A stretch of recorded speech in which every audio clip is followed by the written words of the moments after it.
Selasa 9 September lalu, warga di Kabupaten Serdang Bedagai, Sumatera Utara digegerkan dengan penemuan kerangka manusia di sebuah pohon aren yang tumbang. Selain kerangka manusia, ditemukan juga celana dan pakaian. Setelah adanya temuan warga, polisi turun untuk membawa barang bukti kerangka manusia dan pohon aren ke Puslapfor Polda Sumut untuk uji forensik. Polisi juga melakukan olah TKP. Namun untuk kerangkanya sudah kita bawa ke Lapor, ya, forensik di Polda Sumut untuk dilakukan uji forensik, dan saat ini kita akan melengkapi sampel dari warga yang diduga adalah keluarganya yang kemudian akan dicocokkan dengan kerangka yang ditemukan di tempat ini. Untuk mencari identitas korban, polisi juga mengambil sampel warga yang mengaku kehilangan anggota keluarganya untuk dicocokkan dengan kerangka manusia yang ditemukan. Warga bilang, barang yang ditemukan bersama kerangka manusia mirip dengan barang milik Muhammad Yuda Perwira yang hilang sejak 2023. Kalau kata adik saya, adik korban ini, yang laki-laki, itu katanya barang dia. Apa aja itu, Kak? Itu kayak gelang sama celana, Bang. Kalau handphonenya? Handphone itu ada kawannya juga bilang katanya itu handphone dia. Itu ada ngasih kabar atau apa? Nggak ada, Bang. Sama sekali nggak ada. Kami nyari ke sana kemari, nanya kawan, nanya yang biasa ngajak dia kerja, pun nggak tahu juga, Bang, di mana dia. Kini polisi masih melakukan pemeriksaan kerangka manusia dan memeriksa saksi untuk memastikan identitas korban. Tim Liputan Kompas TV. Penemuan kerangka manusia di Kabupaten Serdang Bedagai, Sumatera Utara hingga kini masih jadi misteri.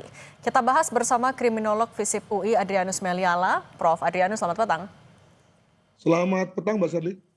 Prof. Adrianus, kalau dari fakta-fakta yang ada, diduga hilang sudah 2 tahun, kemudian pakaian masih lengkap, ada temuan ponsel juga. Anda melihatnya, analisis Anda mengarah ke ada dugaan tindak pidana atau ada kemungkinan lain? Biasanya kalau tidak pidana, khususnya ya mugging atau pembegalan, perampokan, pencurian, maka handphone adalah sesuatu yang paling mungkin untuk diambil karena tadi ya gampang, kecil, dan bernilai dari segi sebagai komoditi. Nah, maka ketika itu masih terdapat pada diri korban, pada diri kerangka ini, maka kemungkinan yang bersangkutan misalnya sebagai contoh kecelakaan, jatuh dan meninggal, bisa juga mungkin kena serangan jantung secara mendadak dan kemudian lalu meninggal, ya, sehingga kemudian lalu semua harta tersebut, semua barang-barang berharga masih ada padanya. Nah, yang menarik adalah bahwa ketika pasti keluarga sudah melaporkan kepada polisi tentang kehilangan keluarga. Nah, masalahnya adalah bahwa selama 2 tahun itu lalu kemudian nasib laporannya itu bagaimana? Sehingga menurut saya ketika ditemukan jenazah ini, mestinya polisi sudah bertindak lebih cepat ya dalam rangka untuk memastikan bahwa orang yang meninggal ini adalah si A atau si B, ya, dan tidak perlu lagi kemudian lalu masih harus mengecek DNA segala dari kerangka ini. Demikian. Tapi kalau melihat kondisi jenazah korban yang kondisinya sudah jadi kerangka, artinya kan itu butuh waktu yang cukup lama. Nah, kalau dari ponsel apakah masih bisa ditelisik isinya maupun juga untuk melihat penyebab kematiannya? Waduh, saya ini bukan ahli digital ya, tapi logikanya sih bisa ya, Mbak, ya, gitu ya, logikanya. Namun saya kira serahkan pada ahlinya. Namun juga dari segi DNA memang adalah satu eksperimen, satu metode forensik yang memang canggih sekali. Hanya masalahnya 2. Pertama butuh waktu, dan kedua tidak ditemukan, tidak ada pada semua Polres ya, dengan kata lain harus dilarikan, dibawa ke Medan. Itu pun juga jangan lupa bahwa DNA tersebut harus dicocokkan. Dengan kata lain ada pemeriksaan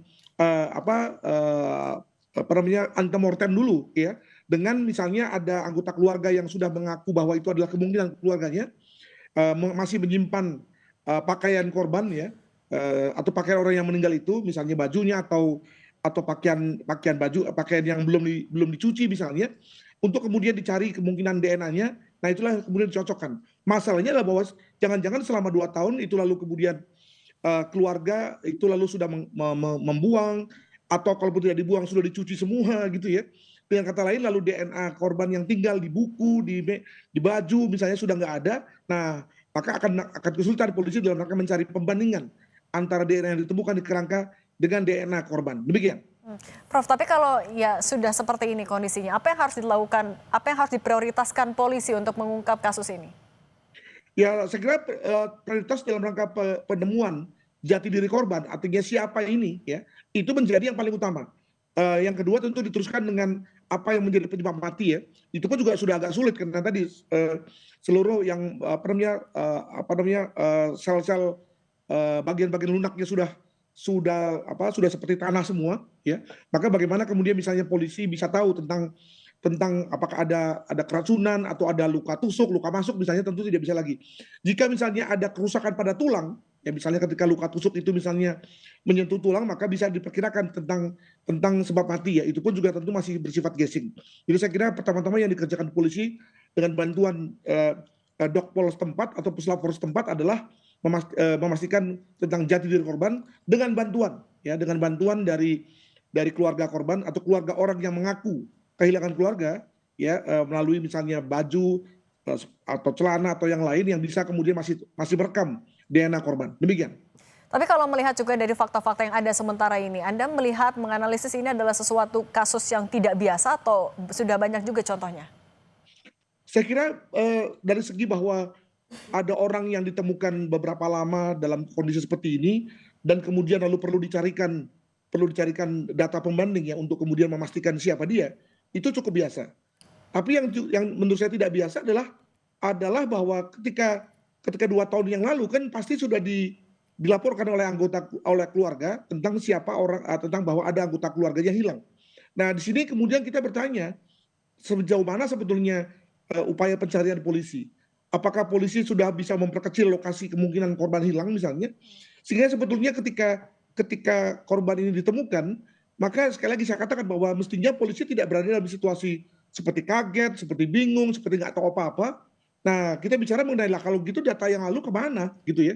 Nah, ini yang lalu membuat kita menjadikan semacam wake up call lah, gitu, ya, wake up call bagi polisi untuk memperbaiki administrasi ketika ada orang yang melaporkan hilang dan baru kemudian ditemukan setelah beberapa lama. Oke. Nah, dalam mengungkap kasus ini, kemudian juga menelisik DNA yang ada, apa yang kemungkinan bisa menjadi kendala dari polisi? Ya, tadi saya katakan bahwa dengan sudah tinggal kerangka, maka apakah lalu kemudian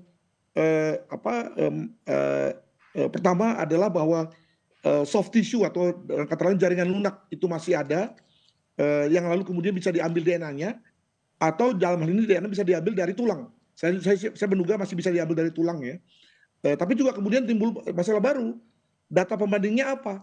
Ya, kalau misalnya dalam hal ini kita berasumsi bahwa keluarga yang sudah kehilangan anggota keluarga itu, lalu kemudian dalam rangka agar tidak menimbulkan memori buruk, ya, lalu kemudian mencuci semua pakaian-pakaian milik anggota keluarganya itu, atau ada yang misalnya membakarnya, atau membuangnya, atau mungkin memberikan kepada orang lain misalnya, maka nggak ada lagi jejaknya, ya. Saya bisa bayangkan misalnya selama 2 tahun juga lalu mungkin kamar yang dihuni korban misalnya, atau kamar belajar, atau meja belajar, atau mungkin hal yang lain yang bersifat privat juga sudah bersih, ya, sudah dibersihkan oleh keluarga selama 2 tahun.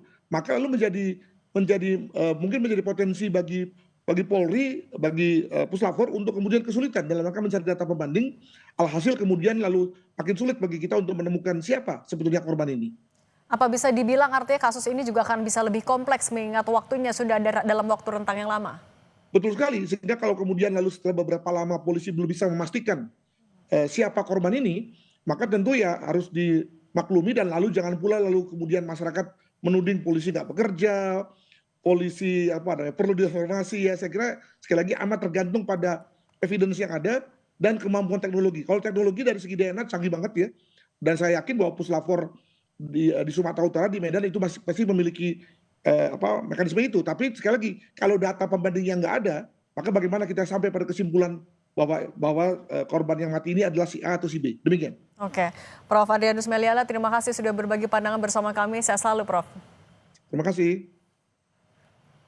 Kami masih akan kembali dengan informasi lain, Saudara. Tak kunjung dilantik, siapakah Menpora pilihan Prabowo dari sejumlah nama yang mencuat, mulai dari Raffi Ahmad hingga Taufik Hidayat.